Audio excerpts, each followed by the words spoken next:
Hi everyone, welcome to my channel. In this tutorial, I'm gonna be showing you how to inserting a calendar in PowerPoint.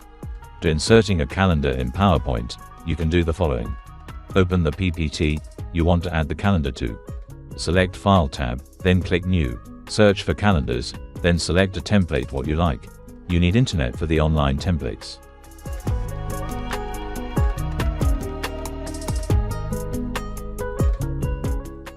Click on Create.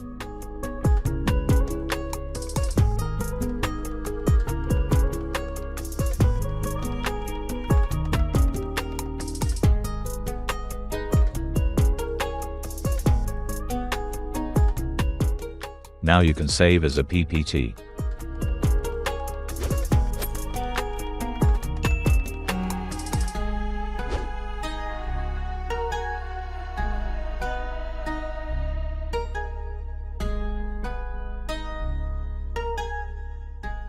That's it. Very simple and very easy.